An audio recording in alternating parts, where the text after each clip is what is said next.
Hey guys, Howling Wolf here, for Unreliable Gamers, playing a bit of Wildstar.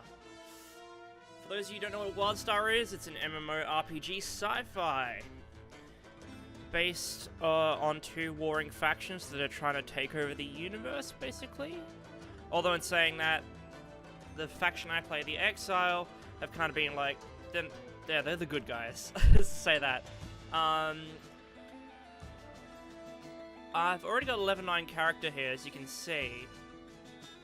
So I'm just going to jump right in there. Normally I would go and play to start, but really that doesn't cover a lot of the story. I mean, it sort of hashes over it, but it's a lot of text and stuff.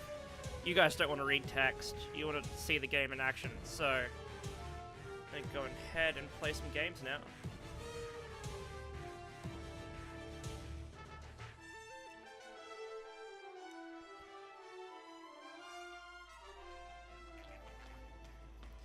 So, I'm playing my character named Wolf Ones. Just gonna jump into the character sheet here.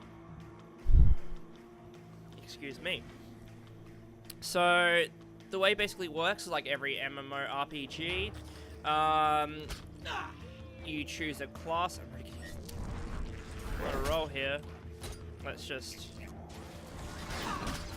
show you the combat at least, and I think just so I don't have to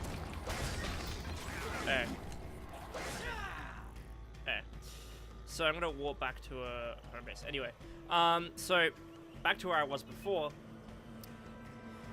It's an MMORPG, loading. Okay. MMORPG, like you would, and as most MMORPGs, you obviously have stats. Don't panic, you made it back safely. Teleportation is really no reason to go to pieces. In this game, instead of using your stock standard, I would say, well, like strength and all that sort of stuff, there's brutality, finesse, moxie. I'll tell you what they are. Brutality is for strike through and critical severity rating, so like how hard you hit, basically. Finesse is chance. Assault power, or moxie, is basically assault power, which is basically just attack damage. Tech is kind of your deflecting damage. Support helps you support players, and grit is your base health. But just to go over how you set it up. So there's two factions, Exile and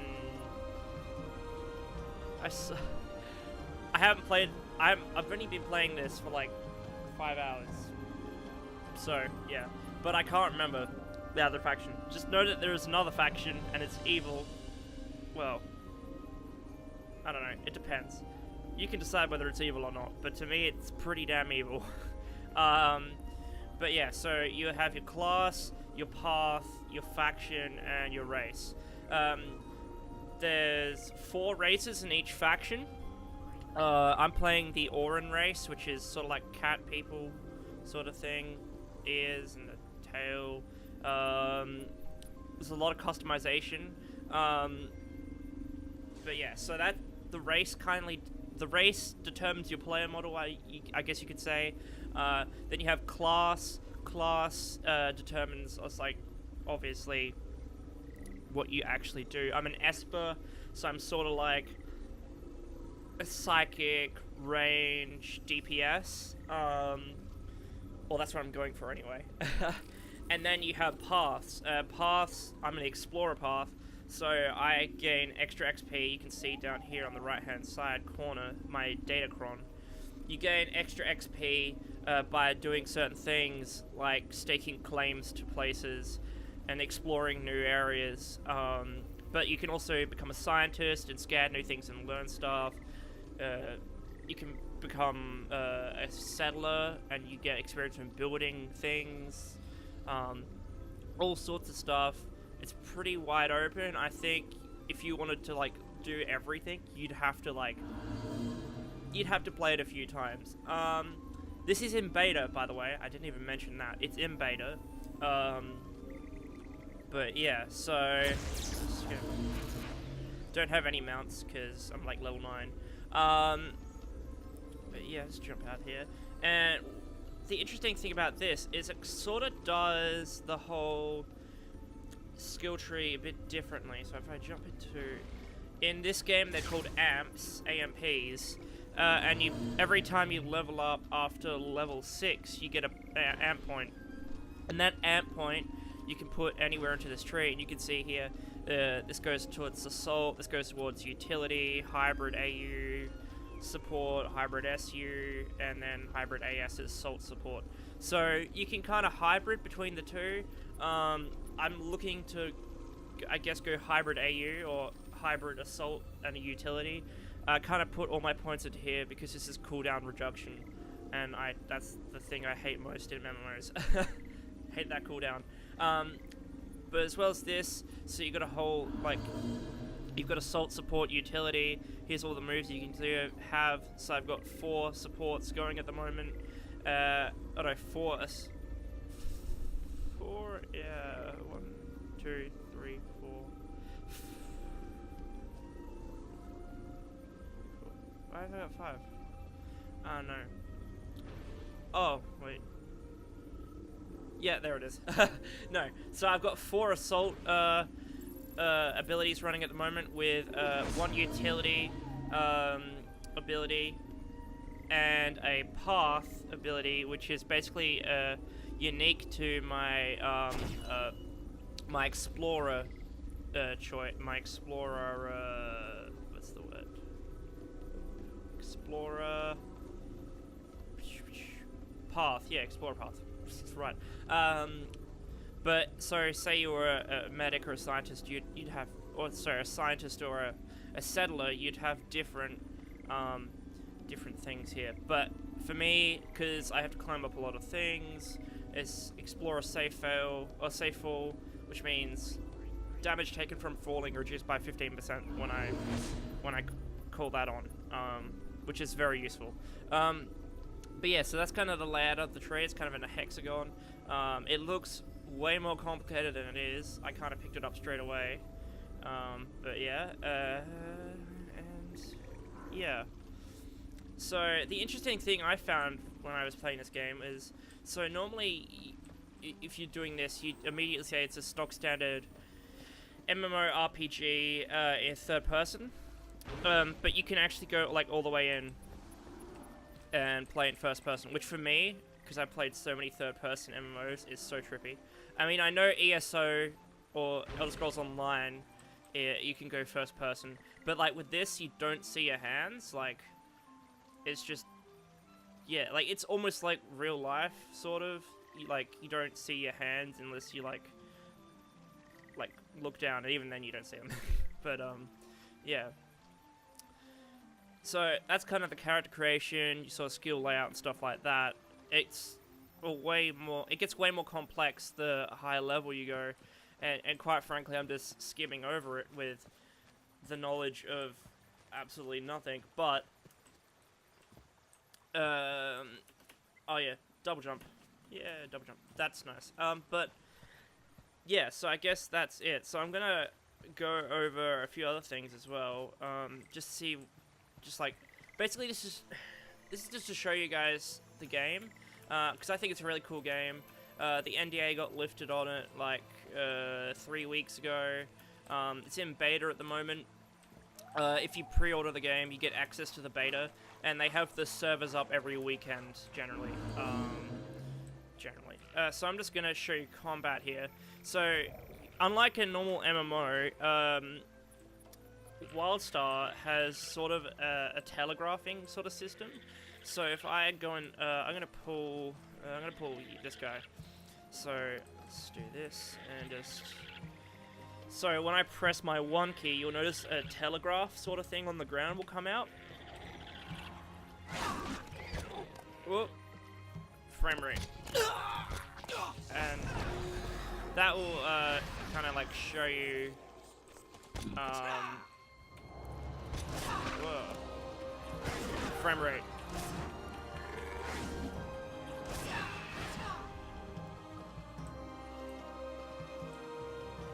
Ooh.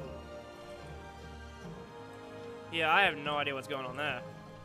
There we go. See, that's weird. Magically dropped to a frame rate of 4. I actually tried this before to make sure it wasn't going to do that, and it didn't do that before.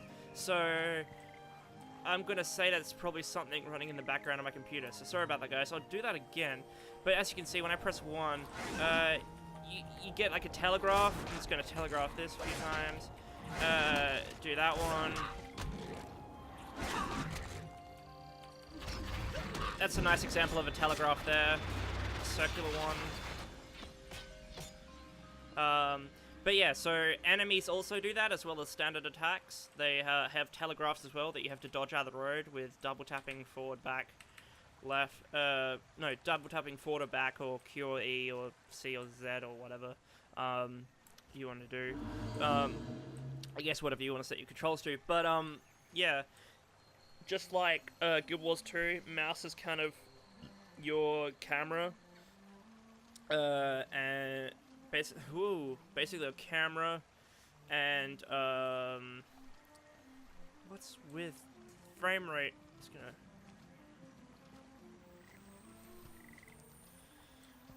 I don't know what it. There we go.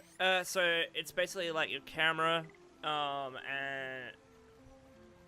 as well as that, it allows you to select items as you would and target enemies. So I just target that guy. You can see the health next to mine. I find that slightly weird. I'm used to having stuff in my top left corner, like my health bar, and everything's down the bottom here. I guess that kind of works. It's sort of less cluttered around here. You still get your stock standard mini-map you find in most MMOs. Above my Datacron, you'll see your stock standard quest missions, like enter Darkroom Hole, scan Life Force anomalies and stuff. I'm kind of in a weird section of the game, so if it says death and stuff like that, fetish, don't. Yeah, that's later in the game, and it sounds worse than it is. But yeah, so it's really interesting. So yep, that's a guy. It's a real life person up there, also playing as Azura. So there you go. But yeah, so just like every other MMO, you can play with friends. Because it's in beta, and the other two guys don't really play MMOs, I'm kind of like the only one that plays MMOs, then they're not really going to join me. So, yeah. But in saying that, obviously it's going to be funner with friends, but I've been playing this for 4 or 5 hours, and it's been pretty fun.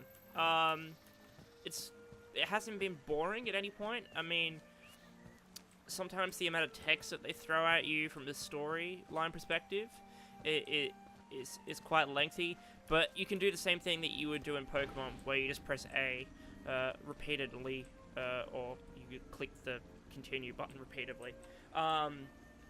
Runs on the same currency system. I should cover that. It's gold, silver, and bronze. There's no, like, you can't, like, purchase money.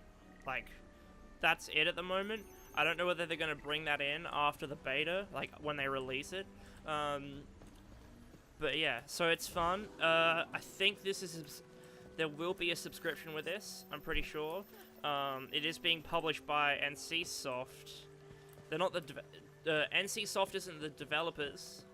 They are the publishers. But as I said, yeah, NCSoft is publishing the game, and with the previous experience of NCSoft MMOs, they usually do apply a subscription service. It's usually not too expensive, although in saying that, they could entirely go a Guild Wars 2 and just make it so it's in-app purchases and the game doesn't have a subscription fee. You pay for the game, you pay for in-app purchases that make life a little bit easier, and that's it. They could totally do that. Guild Wars 2 has been surviving on that for almost a year and a half now, and they're going pretty strong. So they could totally do that here. It wouldn't surprise me if that eventually happens to this game, because that's why WoW is suffering so much. They as well as the outdated graphics, they are losing a lot of people due to the fact that there's a lot of other MMOs now that literally cost nothing to play. So why would you pay money? But yeah, this is an interesting game. You can sign up for the beta. I don't know whether you'll get in because the release date isn't too far away. But if you do go ahead and pre-order it, you do get access to the beta as well. So I guess if you wanted to pre-purchase the game or pre-order it via NCSoft, that's the only way you can do it. Then, like, if you wanted to pre-purchase the game, then you get access to the beta on the weekends, which generally opens up around, I think it's midday, PDT, or Pacific Daylight Time American, Friday, and then it generally closes, like, late night on a Sunday evening. But yeah, so it's a fun game. The servers are generally pretty good, like, there's not much lag. I mean, there was a bit of lag this morning, but apparently that was something to do with an authentication glitch that they fixed pretty quickly. But yeah, so, this is an awesome game. You should check it out if you want to. Go ahead and pre-order it if you want to as well. I mean, no one's stopping you. But, yeah, it's an awesome game. If you like MMOs, I think this will maybe scratch, like, an itch for something different for a while. But I think people that are, like, very MMO heavy, like, that's what they play, that's, like, their game thing, I think they'll find that they'll probably eventually switch back to where they started, or the original game that they played. And that's not necessarily a bad thing. I think this is a good game for people that are sort of new to MMOs, because this is, as it is, like, an entirely new franchise. Well, you could say franchise. I don't know whether they're going to make a Wildstar 2, but it's an entirely new, like, MMO, and people are learning along with you, like, so you're not going to be, like, entering the game and the lore is going to be like, in the last 3 games, like, this happened. Like, no, you walk in and you're starting off from the beginning, from the get-go. So I guess if you wanted to, like, start playing MMOs, I would suggest this game. It's actually really good. It's quite fun. The learning curve isn't that steep. The difficulty curve isn't that steep either. If you've got friends, get 4 or 5 of them together, whatever. You'll have a lot of fun. There's dungeon runs and stuff like that that aren't actually that long, maybe hour and a half. So they're not extremely long like you would found in WoW. But yeah, so this game is extremely fun. It's great for an entry-level person, or entry-level MMO player. It's not too complicated. It's not convoluted. It's really straightforward. You'll have a lot of fun with it. I think you'll have a lot of fun with it regardless of whether you are a new to the MMO scene or a really experienced to the MMO scene. But yeah, it's fun. I'm gonna go and play more of it because I want to get to a high level before they close the servers down. But yeah. This is a fun game. You can have a lot of fun, etc., etc. Double jumping, yay. There's parkour, which I'd never think I'd see in an MMO. And the parkour isn't bad parkour, so yeah. But yeah, anyway. You guys can check it out for yourselves. And I hope you guys have a good day, good evening, good snooze, whatever. And this is Howling Wolf signing out.